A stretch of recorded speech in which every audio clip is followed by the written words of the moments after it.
जाती है। लेकिन क्या कभी आपने सोचा है कि इस खजूर को पेड़ से तोड़ने के बाद इसको पैकेट में भरे जाने तक के प्रोसेस में क्या क्या होता है। और साथ ही आज हम इस वीडियो में जानेंगे कि अंगूर से किशमिश आखिर बनता कैसे है। तो चलिए बिना देरी किए वीडियो को शुरू करते हैं। दोस्तों, खजूर की फार्मिंग सबसे ज्यादा खाड़ी के देशों में की जाती है, इसीलिए आज हम आपको ईरान की राजधानी बगदाद में मौजूद खजूर की फार्म में लेकर जाएंगे, जहां पर खजूर की खेती की जाती है। और हाँ, आपको बता दूं कि खजूर की खेती केवल गर्म इलाकों में ही की जाती है। यदि आप भी गर्म इलाके में रहते हैं तो आप खजूर के पेड़ को प्लांट नर्सरी से खरीद कर अपने घर में लगा सकते हैं। तो यहाँ पर इनके पेड़ों में 3 से 4 साल बाद ही खजूर के फल आने शुरू हो जाते हैं, लेकिन अभी यह खजूर के फल बिल्कुल कच्चे होते हैं।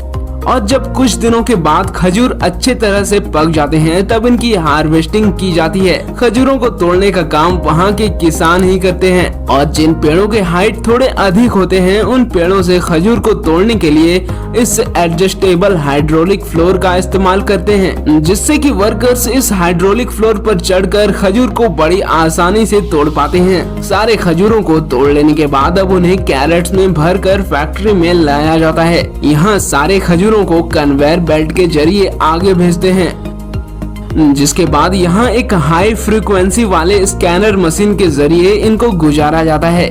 दरअसल यहाँ पर होता ये है कि बारी बारी से सारे खजूरों की स्कैनिंग की जाती है और स्कैनर से जुड़े हुए कंप्यूटर स्क्रीन पर खजूरों के बारे में सारी जानकारी पता कर ली जाती है। साथ ही इससे यह भी पता चल जाता है कि कौन से खजूर अच्छे हैं और कौन से खजूर खराब हैं। फाइनली अब खजूरों को स्कैनर मशीन से बाहर निकाल लिया जाता है और आखिर में इनको डब्बों में पैक कर दिया जाता है। चलिए अब जान लेते हैं कि अंगूर से किशमिश कैसे बनता है। तो किशमिश को बनाने के लिए सबसे पहले बड़े बड़े बागानों में सुल्ताना और अर्कावती अंगूरों की फार्मिंग की जाती है, और जब अंगूरों के पेड़ों में लदे हुए सारे अंगूर पक जाते हैं तब बारी आती है इनके हार्वेस्टिंग की। तो कैंची की मदद से सारे अंगूरों के गुच्छों को बारी बारी से काटा जाता है। काटने का यह काम वहाँ के घरेलू किसान ही करते हैं। सारे अंगूरों की हार्वेस्टिंग करने के बाद इन्हें कैरेट्स में भरकर गाड़ी में लोड करके अगले प्रोसेस के लिए भेज देते हैं, जहां किशमिश से भरे कैरेट्स को पोटेशियम कार्बोनेट और इथाइल ऑलियट के मिश्रण में अच्छे से डुबोकर सारे अंगूरों को धोया जाता है।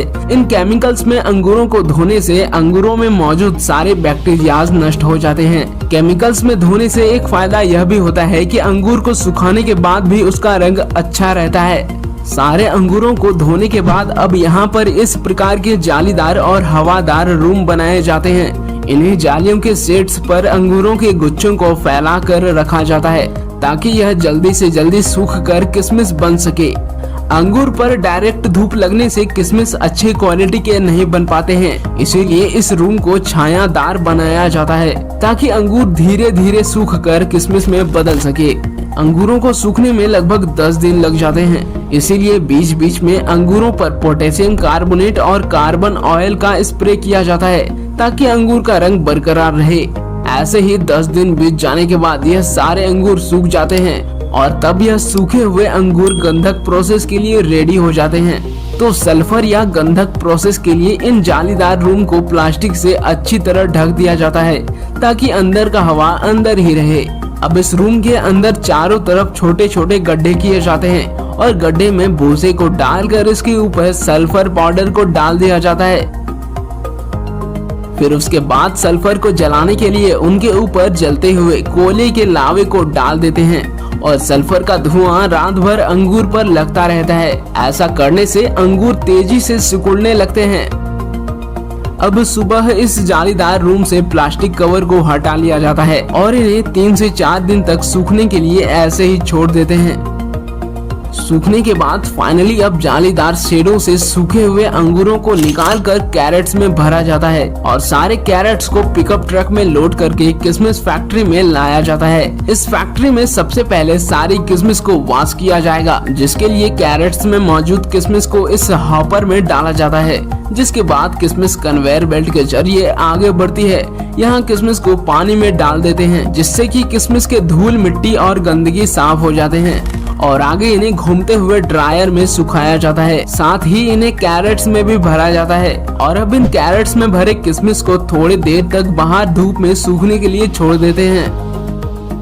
अब किशमिश में मौजूद खरपतवार को निकालने के लिए इस वाइब्रेटिंग मशीन का यूज करते हैं। यह मशीन वाइब्रेट होकर सारे खरपतवार को किशमिश से अलग कर देती है।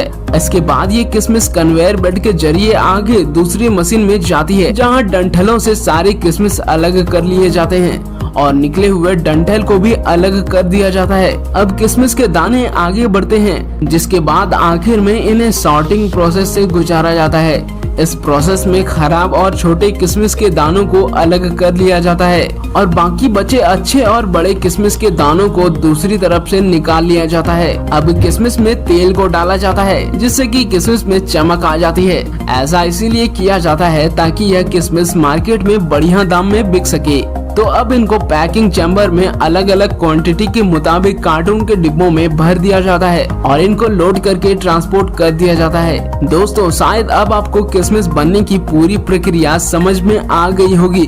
तो इस मुफ्त के नॉलेज के लिए इस वीडियो को एक लाइक जरूर कर दें और ऐसे ही वीडियोस देखते रहने के लिए हमारे चैनल को लाल बटन दबाकर सब्सक्राइब जरूर कर लें और हम अगली वीडियो किस टॉपिक पर बनाएं हमें कमेंट में जरूर